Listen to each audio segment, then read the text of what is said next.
YouTube, 2 live streams in the same day? If you're not watching this in real time, it's just not going to make sense. But an interesting development this morning, AJ Puk has been recalled from AAA. At the same time, JB Wendelken has been designated for assignment. So that's an interesting development. Let me just touch on Wendelken, the righty, who last year was kind of a staple of the bullpen, had a strong performance. This year, we saw him in a lot more minus situations than plus situations. Wendelken this year, 2-1, a 4.32 ERA, a 2.69 opponent's average in 26 relief appearances with the A's. Was on the opening day roster. You may recall he missed a pretty big chunk of time from May 2nd to June 29th with a strained left oblique. 28 years old, has been with the team since 2016. So the Wendelken part of this, not to be glossed over. I think that's important. But obviously the top story and the big news is the return of AJ Puk. And I apologize to AJ because this is the only photo, quality one, that I have. He doesn't look like this anymore. He's got a totally different haircut. I don't know if the beard's as long, but the flow is not the same anymore. It's been an interesting journey for AJ, who, you know, him and Luzardo literally connected in almost every sentence, connected physically because they were roommates in spring training years. I think even at the start of this year in Oakland, good friends. And not necessarily the same people if you get to know them. Luzardo from South Florida, AJ from the Midwest. 2 different cats who really found something with each other, both highly touted, kind of coming up in that same pipeline. Now Luzardo with the Florida Marlins, and here's Puk, who's gone through another rocky season. Now, he did have one appearance with the A's early on. That was back on April 5th, right out of the gate of this season.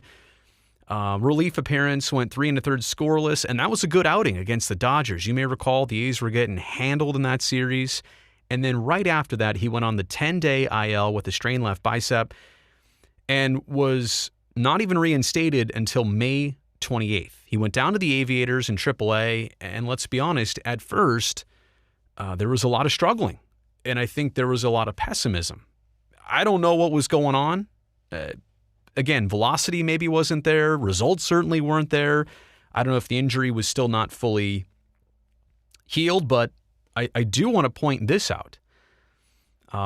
You look at his 26 games with Las Vegas, a 6.06 ERA and a 3.08 opponent's average. Okay, so that stands out and that's not good. But what the A's have seen in him is a total turn in his last 13 appearances. During that span, he made 1 start, by the way, which is interesting. And I also think, I don't know how the A's would use him. I don't know if they'll use him at all in that role. Maybe if they stretch out the rotation a bit, not really sure. But in that span of the final 13 appearances, a 1.64 ERA. And not to mention, the scouting reports from Las Vegas say that his fastball was mid to high 90s. That's what you love to see. That's when you know he's right. You look at AJ Puk and his, if I could pull it up here, his stats in the major leagues, there's not a lot actually to draw on here. In fact, he's never made a major league start. He only had 10 appearances at the end of 2019. With some success, a 2-0 record, a 3.18 ERA, but injuries left and right, and unfortunate for AJ that he couldn't finally just grasp onto the major leagues and stay there, that there were so many setbacks. And I think that's kind of the point here of everything I want to say.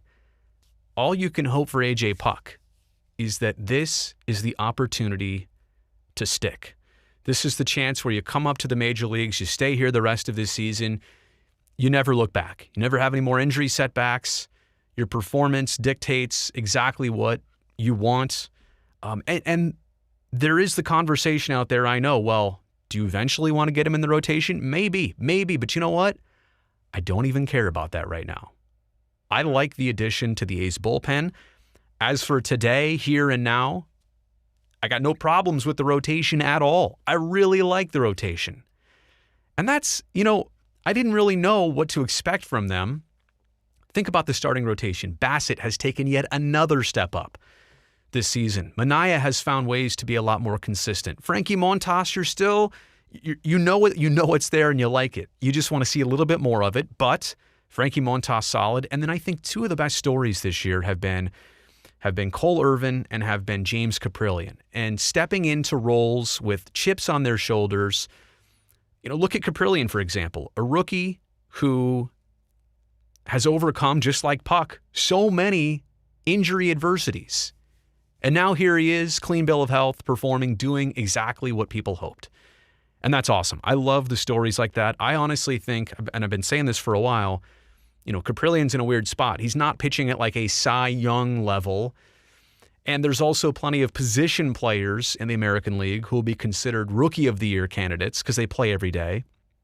But I mean, Caprillion kind of falls in some of those categories. Maybe if there was like Rookie Pitcher of the Year, especially Rookie Starter of the Year in the American League, like he'd have to be a front runner for that. But again, I go back to Puk, totally great. Join the bullpen. Have a platform for success. Gain a role, gain opportunity, gain regularity, gain some innings, gain some confidence. I just think there is so much upside for what the rest of this season could bring with Puk. And quite honestly, I was wondering the other day, kind of looking at his stats, looking at his outings in Las Vegas, seeing like, well, what's the rest of this year going to be like? I guess I could dive into those here. I'm showing you his major league stats here. Let me go back to it. Standard pitching. And again, there's the one outing from this year. I mean, he's got 12 outings total under his belt in the major leagues. Gonna do this with me. Minor league stats for A.J. Puk. Look at the stats here. How much does A.J. Puk make? I always find it interesting what Google suggests. Oh, is there a game log here? That's kind of what I wanted to pull up here. There's the career stats, the advanced. Game logs. There it is. All right. So here we have Puk, and let's just take a quick glance at these last handful of outings. Now, again, you understand this is a difficult league to pitch in, right? The A's AAA system, or their league is, there's a lot of launching pads out here out west, especially when it gets warm. It's a hitter's league. But you can see right here, yeah, there it is. There's the overall stats with Las Vegas. Pitched against Salt Lake a couple times. Look at the innings. 1 inning here, 3 there, 1, 2 1/3, 1, 2, 2, 1. So that's another thing I'm interested in. Is he a guy out of the bullpen that can give you a couple innings? That would also be another worthwhile tool. Here's his start. His start against Tacoma went 3 innings, allowed 3 hits, 1 run. Doesn't give me number of pitches and strikes, but 5 strikeouts. I mean, 1 run, it was earned. That's it. You have to be encouraged by the success that you've seen in the last couple weeks from Puk, that he's thrown 1 and 2 and sometimes 3 innings, and hopefully that can translate to the Oakland A's. Have I not said this yet? I should probably make some time to just promote the channel a little bit since you're here. If you like this type of content, if you like this conversation, this is the platform I'm trying to grow out for both you and I, a place we can have these deeper level chats about things like the A's and the Sharks and other interesting sports topics. So subscribe to the channel if you don't already. I would greatly appreciate that. It does make a difference for what I'm doing here. Also, if you like this video at the end, thumbs up on it. That would be greatly appreciated. So just to recap what is...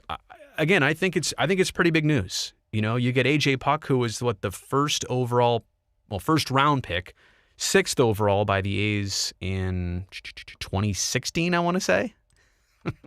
The years, yeah, there you go, 2016. The years kind of float by. It's important. It's important to get him going. This is a critical time. This is a critical opportunity. A's are going down the stretch. They don't just call up players to give them the opportunity.